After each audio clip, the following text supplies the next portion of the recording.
My YouTube channel ಇದೆ Rashmi's vlogs. ಇವತ್ತು ಅಂದರೆ ನಾವು ಊರಿಂದ ನಮ್ಮ ಅಮ್ಮನ ಕರ್ಕೊಂಡು ಬಂದಿದ್ದೆ, ಪಂಪೇಟೆಯಿಂದ ಬೆಂಗಳೂರಿಗೆ ಕರ್ಕೊಂಡು ಬಂದಿದ್ದೆ. ಇವಾಗ ಆಯಿತು ಒಂದು ಸ್ವಲ್ಪ ದಿನ ಇಲ್ಲೇ ಇದ್ಕೊಂಡು ನಮ್ಮಮ್ಮ ಇವತ್ತು ನಾನು ಪೇಟೆಗೆ ಬಿಡ್ತಾ ಇದ್ದೀನಿ, ಕರ್ಕೊಂಡು ಹೋಗಬೇಕು. ಇವತ್ತು ಸ್ಯಾಟರ್ಡೆ, ಇವತ್ತು ನೈಟೇ ಮತ್ತೆ ರಿಟರ್ನ್ ಆಗಬೇಕು ನಾನು, ಯಾಕಂದರೆ ಮಂಡೇ ನನ್ನ ಮಗಳ ಎಕ್ಸಾಮ್ ಇದೆ. ಅದಕ್ಕೋಸ್ಕರ ಇವತ್ತು ನೈಟ್ 9:30 ಹಂಗಲ್ಲಿ ಮನೆ ರೀಚ್ ಆಗ್ತೀನಿ. 11ಗೆ ನನಗೆ ಬಸ್ ಇದೆ, ಸ್ಲೀಪರ್ ಬುಕ್ ಮಾಡ್ಕೊಂಡಿದ್ದೀನಿ, ಅದ್ರಲ್ಲಿ ಬರಬೇಕಾಗತ್ತೆ ಇವಾಗ. ಯಾಕಂದರೆ ಅವಳಿಗೂ ಸ್ವಲ್ಪ ರೆಸ್ಟ್ ಬೇಕಾಗುತ್ತೆ, ಮತ್ತು ಮಂಡೇ ಬೆಳಗ್ಗೆ ಬಂದ್ಕೊಂಡು ಎಕ್ಸಾಮ್ ಬರೆಯೋದೆಲ್ಲ ಅವಳಿಗೆ ಕಷ್ಟ ಆಗುತ್ತೆ. ಅದಕ್ಕೋಸ್ಕರ ಇವತ್ತು ಹೊರಡ್ಕೊಂಡು ನಮ್ಮಮ್ಮನಿಗೆ ಇವತ್ತು ನೈಟಲ್ಲಿ ಪೇಟೆಗೆ ಬಿಟ್ಬಿಟ್ಟು ಇವತ್ತಿನ ನೈಟೇ ನಾನು ರಿಟರ್ನ್ ಆಗ್ತೀನಿ ಬೆಂಗಳೂರಿಗೆ. ಹೊರಡ್ತಾ ಇದ್ದೀವಿ ಇವಾಗ. ಕ್ಯಾಬ್ ಬುಕ್ ಮಾಡಿದ್ದೀನಿ, ಬರಬೇಕು, ಬಂದಿಲ್ಲ ಅದನ್ನು, ಅದಕ್ಕೋಸ್ಕರ ವ್ಲಾಗ್ ಮಾಡ್ತಾಯಿದ್ದೀನಿ. ಬರೋ ಟೈಮ್ ಇವಾಗ. ಕಷ್ಟ ಜರ್ನಿ, ಮೊದಲೇ ನನಗೆ ಜರ್ನಿ ಅಂದರೆ ಆಗಲ್ಲ, ಅಂಥದ್ರಲ್ಲಿ ಇವಾಗ ಹೋಗಬೇಕು. ಮತ್ತು ಇವತ್ತು ರಾತ್ರಿನೇ ರಿಟರ್ನ್ ಆಗಬೇಕು, ನಾಳೆ ಬೆಳಗ್ಗೆ ರೀಚ್ ಆಗ್ತೀನಿ ಇಲ್ಲಿ ಬೆಂಗಳೂರಿಗೆ.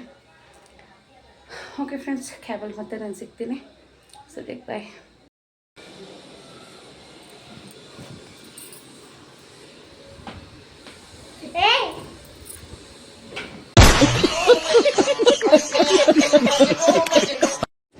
ಕ್ಯಾಬ್ ಮಾಡ್ಕೊಂಡು ಹೊರಡ್ತಾ ಇದ್ದೀವಿ. ಅಮ್ಮನಿಗೆ ಬೇರೆ ಊರಿಗೆ ಬಿಡ್ತಾ ಇದ್ದೀನಿ. ನನಗಂತೂ ಎಷ್ಟು ಸಂಕಟ ಆಗ್ತಿತ್ತು ಅಂದರೆ ಅಷ್ಟು ಸಂಕಟ ಆಗ್ತಿತ್ತು. ಒಂದು ಪಪ್ಪನ ನೋವು, ಒಂದು ಇವಾಗ ಮನೆಗೆ ಬಿಡ್ತಾ ಇದ್ದೀನಿ ಅಮ್ಮನ್ನ, ಎಲ್ಲ ಸೇರಿಕೊಂಡು ನನಗೆ ತುಂಬ ದುಃಖ ಆಗ್ತಿತ್ತು. ಆದರೆ ಅಳಂಗಿಲ್ಲ, ಬಿಡೋಂಗಿಲ್ಲ, ಅಮ್ಮನಿಗೂ ಬೇಜಾರಾಗುತ್ತೆ, ಅದಕ್ಕೆ ಸುಮ್ಮನೆ ಇದ್ದೆ.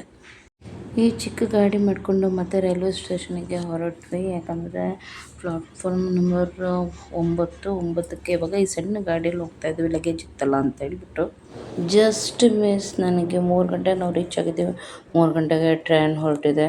12:30 ಕ್ಯಾಬ್ ಬುಕ್ ಮಾಡ್ತಿದ್ದೀನಿ, ಕ್ಯಾಬೇ ಸಿಗ್ತಾ ಇಲ್ಲ, ಕ್ಯಾಬ್ ಬುಕ್ ಆಗ್ತಾನೇ ಇಲ್ಲ. 12:30 2 ಗಂಟೆ ತನಕ ಬುಕ್ ಮಾಡಿದ್ದೀನಿ.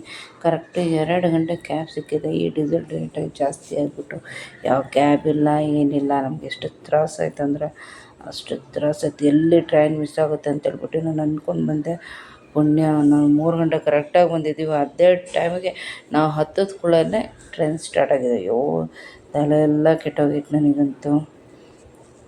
ಏಕೆಂದರೆ ಎಲ್ಲ ಟ್ರೈನ್ ಚಾರ್ಜ್ ಜಾಸ್ತಿ. ಇವಾಗ ಸ್ಲೀಪರ್ಗೂ ನಾನು ಮತ್ತೆ ರಿಟರ್ನ್ ಬರಬೇಕಾಗತ್ತೆ, ಅದಕ್ಕೂ ಒಂದು ಸ್ಲೀಪರ್ ಬುಕ್ ಮಾಡಿದ್ವಿ. ಆ ಸ್ಲೀಪರಲ್ಲೂ ರೇಟ್ ನೋಡಿದ್ರೆ ಸತ್ತೋಗಬೇಕು, ಆ ಥರ ಇದೆ ರೇಟು. ತಲೆ ಎಲ್ಲ ಕೆಟ್ಟೋಯ್ತು. ಇಲ್ಲಿ ಟ್ರೈನ್ ಮಿಸ್ ಆಗ್ಬಿಡುತ್ತೆ ಅಂತ ಹೇಳ್ಬಿಟ್ಟು ಬಂದೆ. ಪುಣ್ಯ ಸಿಕ್ತು ಟ್ರೈನ್.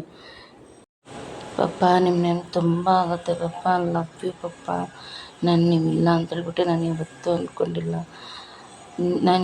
ನಾನು ನೀವು ಅಮ್ಮ ಎಲ್ಲೇ ಹೋಗೋದಾದರೂ ಮೂವರು ಒಟ್ಟಿಗೆ ಹೋಗ್ತಾಯಿದ್ವಿ. ಇದೇ ಫಸ್ಟ್ ಟೈಮ್ ಪಪ್ಪ, ತುಂಬ ದುಃಖ ಆಗುತ್ತೆ. ನಾವು ಮೂವರು ಒಟ್ಟಿಗೆ ಹೋಗ್ತಾಯಿದ್ವಿ. ಈಗ ನಾನು ಅಮ್ಮ ಇಬ್ಬರೇ ಹೋಗ್ತಾಯಿದ್ದೀವಿ. ತುಂಬ ನೆನಪಾಗುತ್ತೆ ಪಪ್ಪ, ಲವ್ ಯು ಪಪ್ಪ. ಒಂದ್ರಲ್ಲೂ ನೀವು ನನಗೆ ನೆನಪಲ್ಲಿದ್ದೀರ ಪಪ್ಪ. ನೀವು ನನ್ನ ಮರೆಯೋದಕ್ಕೆ ಸಾಧ್ಯನೇ ಇಲ್ಲ. ನಾನು ಮಣ್ಣಾಗೋ ತನಕ ನನ್ನ ಮರೆಯೋದಕ್ಕೆ ಸಾಧ್ಯನೇ ಇಲ್ಲ. ಆ ಥರ ನಮಗೆ ಪ್ರೀತಿ ತೋರಿಸಿದ್ದೀರಾ, ಆ ಥರ ನಮಗೆ ನೋಡ್ಕೊಂಡಿದ್ದೀರಾ. ನಿಮ್ಮನ್ನು ಮರೆಯೋದಕ್ಕೆ ಸಾಧ್ಯನೇ ಇಲ್ಲ. ನಾವು ಎಷ್ಟೇ ಜನದ ಹತ್ರ ಎಷ್ಟೇ ನಗ್ತಾ ಮಾತಾಡಿದ್ರು, ಏನೇ ಮಾಡಿದ್ರು ಇನ್ನೊಂದು ಕಡೆ ನಿಮ್ಮ ನೆನಪು ಕಾಡ್ತಾನೆ ಇರುತ್ತೆ ಪಪ್ಪ. ಲವ್ ಯು ಪಪ್ಪ. ದೇವರೊಳಗೂ ನನಗೆ ಬಿಟ್ಟಿರೋದಕ್ಕೆ ಆಗ್ತಾಯಿಲ್ಲ ಪಪ್ಪ. ತುಂಬ ಕಷ್ಟ ಆಗ್ತದೆ ನನಗೆ. ನಿಮ್ಮ ಬಿಟ್ಟು ನಾನು ಹೇಗಿರಲಿ ಅನ್ನೋದಷ್ಟು ಕಷ್ಟ ಆಗ್ತದೆ ಪಪ್ಪ. ಯಾವಾಗ ನಾನು ಬಿಟ್ಟು ಹೋದ್ರು ಪಪ್ಪ, ನನಗೆ ಒಂಟಿತನ ಕಾಡ್ತದೆ ಪಪ್ಪ. ಅಮ್ಮ ಇದ್ದಾರೆ, ಆದರೂ ನನಗೆ ನೀವಿಲ್ಲಲ್ಲ ಪಪ್ಪ. ನನಗೆ ನೀವು ಬೇಕು ಪಪ್ಪ. ನಿಮ್ಮನ್ನು ಬಿಟ್ಟಿರೋದಕ್ಕಾಗಲ್ಲ ನನಗೆ. ಯಾವುದಾದ್ರೂ ಅದರ ಹಬ್ಬದಲ್ಲ ಎದುರಿಗೆ ಬರ್ರಿ ಪಪ್ಪ. ನನ್ನ ಜೀವನದಲ್ಲಿ ಕಷ್ಟ ನೋಡಿಕೊಂಡು ನನ್ನ ಜೀವನದಲ್ಲಿ ದೇವರೇ ಇಲ್ಲ ಅಂತ ಬದುಕೊಂಡು, ನನ್ನ ಲೈಫಲ್ಲಿ ನೀವೇ ನನಗೆ ದೇವರು ಅಂತ ಫಸ್ಟಿಂದ ನನ್ನಪ್ಪನ ದೇವರು ಅಂದ್ಕೊಂಡು ಬದುಕ್ತಿದ್ದೀನಿ. ಇನ್ನು ಮುಂದೆ ನೀವೇ ನನಗೆ ದೇವರು, ಯಾವತ್ತೂ ಸುಳ್ಳಾಗಲ್ಲ. ನನಗೆ ನೀವು ಬೇಕು ಪಪ್ಪ. ತುಂಬ ಕಷ್ಟ ಆಗುತ್ತೆ ಪಪ್ಪ ನನಗಿರೋದಕ್ಕೆ. ನನ್ನ ಕಷ್ಟ ಸುಖಕ್ಕೂ ನೀವೊಬ್ಬರು ನನಗೆ ಆಗ್ತಾ ಇದ್ದದ್ದು, ನೀವು ಅಮ್ಮ ಬಿಟ್ಟರೆ ನನಗೆ ಇನ್ಯಾವುದೂ ಇಲ್ಲ ಅಮ್ಮ. ನೀವೇ ನನ್ನ ಕಷ್ಟ ಸುಖಕ್ಕೆ ಆಗ್ತಿದ್ದದ್ದು. ಈಗ ನೋಡಿದ್ರೆ ನೀವೇ ಇಲ್ಲ. ನಾನು ಯಾರ ಹತ್ರ ಹೇಳ್ಕೊಡ್ಲಿ, ಏನು ಬಿಡಲಿ, ಎಷ್ಟು ಹೊಟ್ಟೆತನ ಕಾಡ್ತಿದೆ ಪಾಪ ನನಗಂತೂ.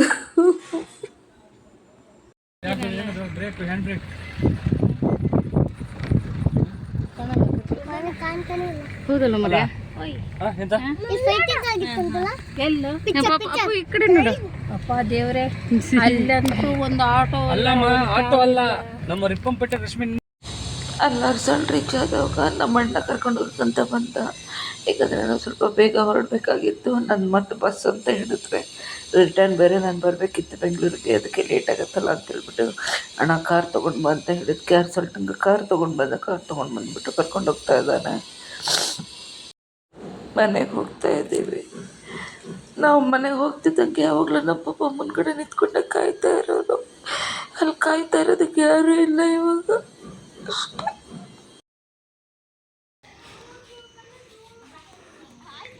ಹಾಯ್ ನೀವು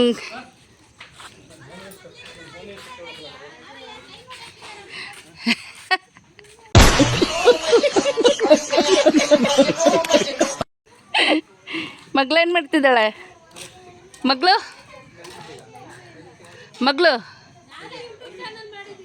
ಹೌದಾ? ಯಾವ್ದು? ಹಾಂ, ಅವ್ರು ಯಾರ್ರೀ? ಓ ಹೌದಾ, ನಾನು ನಿಮ್ಮ ರಿಲೇಷನ್ ಅಂದ್ಕೊಂಡೆ. ಅಕ್ಕಿಲಕ್ಕ ಇಷ್ಟೊತ್ತಂಕ ಮಾತಾಡಿದ್ದು ಚರಣ ಅಂತೇಳ್ಬಿಟ್ಟು ನಮ್ಮ ಮನೆ ಎದುರುಗಡೆ ಮನೆಯವರು ನಮ್ಮ ಜೊತೆ ಕಾರ್ ಡ್ರೈವಿಂಗ್ ಮಾಡ್ಕೊಂಡು ಬಂದವರು, ಇವ್ರ ಹಸ್ಬೆಂಡ್. ಈ ಥರ ಗೋಡೆ ಮೇಲೆ ಫೋಟೋ ನೋಡೋದಕ್ಕೆ ಹುಚ್ಚಿಡ್ದಂಗಾಗುತ್ತೆ, ತುಂಬ ಬೇಜಾರಾಗುತ್ತೆ ಪಾಪ.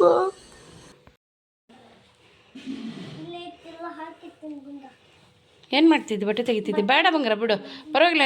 ಮತ್ತೆ ನೆಕ್ಸ್ಟ್ ವೀಕಲ್ಲಿ ಬರ್ತೀನಿ ಶಾಮೆ, ಆಗ ತೋರ್ಸಂತಾಯ್ತಾ? ಪಾಪಿಲ್ಲೇ ಮಮ್ಮಿ ಹತ್ರ ಮಾತಾಡೇ ಇಲ್ಲ ನೀನು, ಯಾಕೆ ಪಾಪ?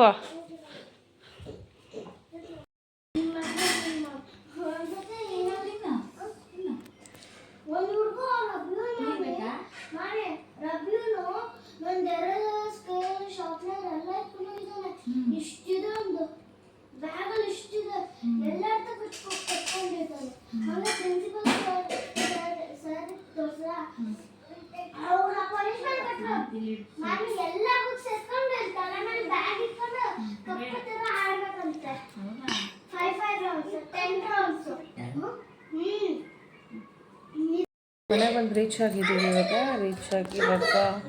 ಊಟ ಗಿಟ ಎಲ್ಲ ಆಯಿತು. ಇವಾಗ ಮತ್ತೆ ನಾವು ಸ್ಲೀಪರ್ ಬುಕ್ ಮಾಡ್ಕೊಂಡಿದ್ದೀನಿ. ಇವಾಗ ಹೊರಡಬೇಕು.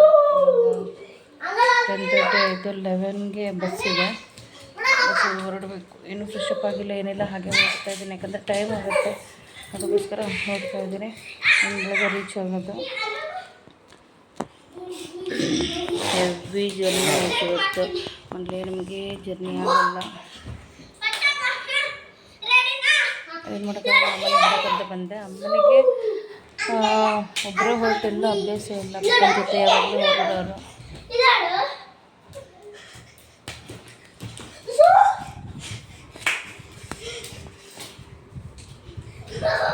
ಪಪ್ಪನ ಜೊತೆ ಯಾವಾಗಲೂ ಹೊರಡೋರು. ಇವಾಗ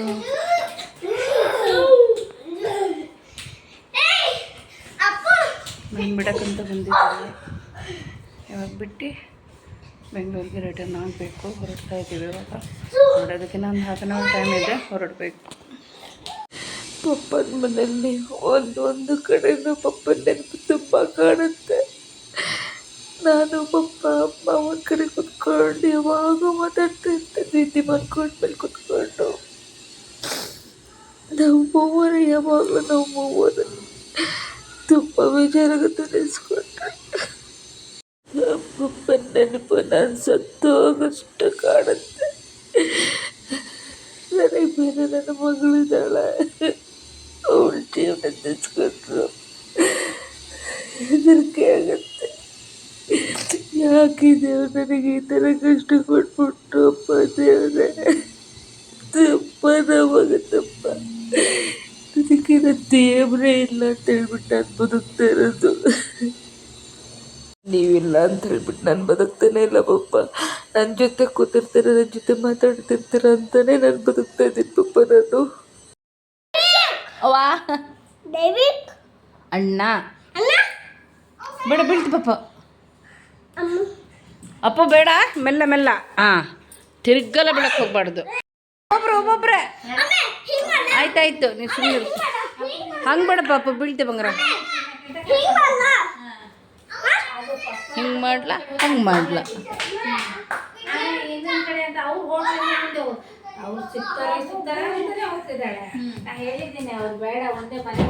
ನೋಡ್ದ, ನಾನು ಹೇಳ್ದೆ ಹಂಗೆ ಮಾಡಿ.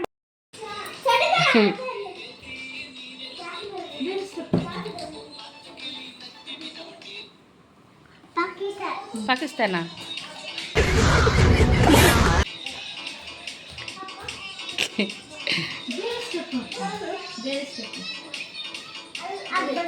ಅದು ಬರಲ್ಲ. ಹಾಂ ಮಾಡ್ರಿ ಇಬ್ರು, ಸ್ವಲ್ಪ ದೂರ ಹೋಗಮ್ಮ.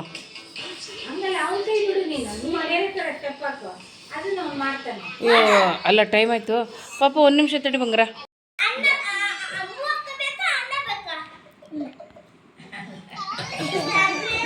ಯಾರು ಕೇಳ್ದ? ಪಪ್ಪ ಬೇಕಾ ಮಮ್ಮಿ ಬೇಕಾ? ಏಯ್ ಮುಖಯ್ಯ, ಪಪ್ಪ ಬೇಕಾ ಪಪ್ಪ ಬೇಕಾ ಮಮ್ಮಿ ಬೇಕಾ?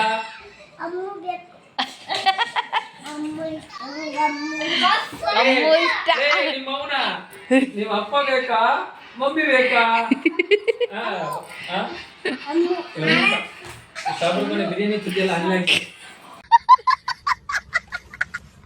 ಉಲ್ಟಾ ಹೊಡಿತದ ನೀವು. ಪಪ್ಪ ಬೇಕಾ ಅಮ್ಮ ಬೇಕಾ?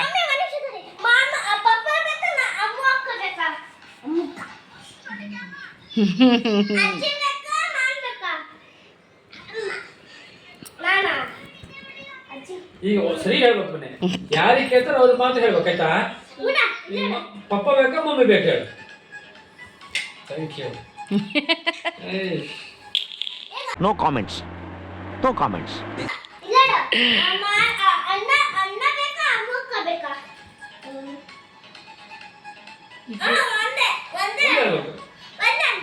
ಯಾರು ಬೇಕು ನಿಂಗೆ? ನಿಂಗೆ ಅಮ್ಮ ಅಕ್ಕನ ಅಣ್ಣನ?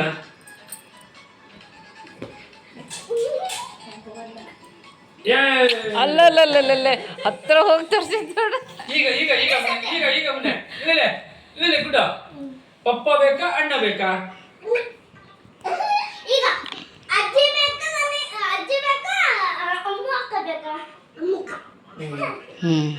ಅದೇನೋ ಇನ್ನೊಂದ್ಸತಿ ಕೇಳ.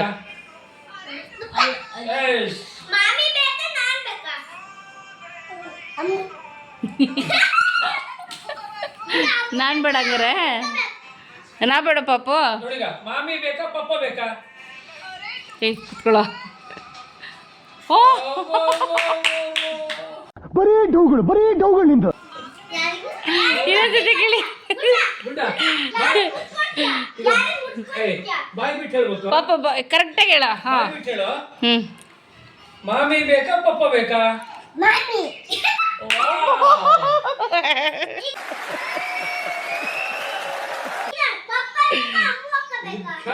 ಪಕ್ಕ ನಿನ್ನೆ ಯಾವ ಇವೆಲ್ಲ ಇರ್ತಾವೆ, ಬಿಡೋದಿಲ್ಲ ಅಂತವೆ.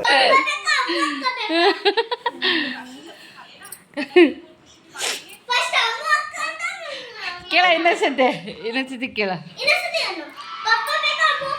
ಇರಿಟೇಷನ್ ಕಣ್ರಿ, ಕಳ್ಸಿ ಆಚೆ. ಏಯ್ ಕುತ್ಕೊಳ್ಳೆ. ಮಾಮಿ ಬೇಕಾ ಕೇಳ. ಪಪ್ಪ ಬೇಕಾ? ಯಾರು ಬೇಕಾ? ಇಬ್ರು ಬೇಕು. ಪಪ್ಪ ಬೇಕಾ ಮಾಮಿ ಬೇಕಾ? ಪಾಪ ಪಪ್ಪ ಬೇಕಾ ಮಾಮಿ ಬೇಕಾ? ಅಕ್ಕು ನೋಡ. ಅನ್ನ ಬೇಕಾ ಸಾರ್ ಬೇಕಾ? ನಮ್ಮ ಹೊಟ್ಟೆ ಎಷ್ಟು ಉರ್ಸ್ತಾವ್ರು.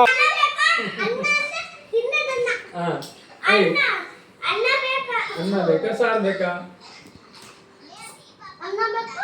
ದಯವಿಟ್ಟು ನಾಳೆ ಫುಲ್ ನೀವು ನಾಳೆ ಬೇರೆ ನಾನೇನಲ್ಲ ಅವ್ನು ಏನೇ ಓದಿಲ್ಲ ನನಗೆಲ್ಲ ಹೇಳ್ಬೇಕು ಗೊತ್ತಲ್ಲ. ಬೆಲ್ಟ್ ಒಂದು ಮುರಿದೈತೆ, ಇನ್ನೊಂದು ಬೆಲ್ಟ್ ಬರೀ ಡೌಗಳು ನಿಂದ. ಇಂಗ್ಲೀಷ್ ಸ್ಪೀಚ್ ಹೇಳಿಸ್ಕೊಡಿ ಅವನಿಗೆ. ಹೇಳ್ಕೊಟ್ರೆ ಹೇಳ್ತಾನೆ. ಇವು ಹೇಳ್ಕೊಡ ಹೇಳಿ ಪಾಪ ಅಪ್ಪು ಹೇಳಿ ಇನ್ನೊಂದ್ಸತ್ತೆ ರೈಮ್ಸ್ ಹೇಳಿ ರೈಮ್ಸ್. ಅಣ್ಣ ನೋಡು ನೀ ಬರೀ ಮೊಬೈಲ್ ನೋಡು ಆಯ್ತಾ. ಹಾಂ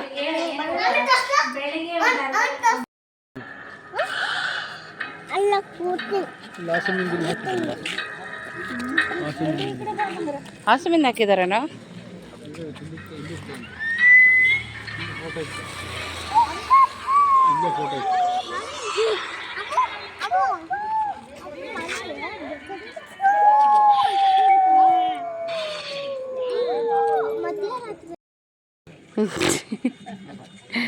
ಚೆನ್ನಾಗಿದೆ.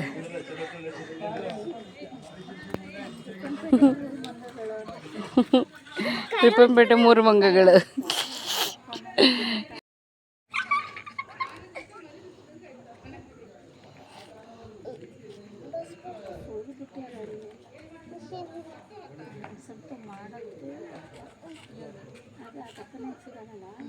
Good morning friends. ಇವಾಗ ಬೆಂಗಳೂರು ರೀಚ್ ಆಗ್ತಾ ಇದ್ದೀವಿ.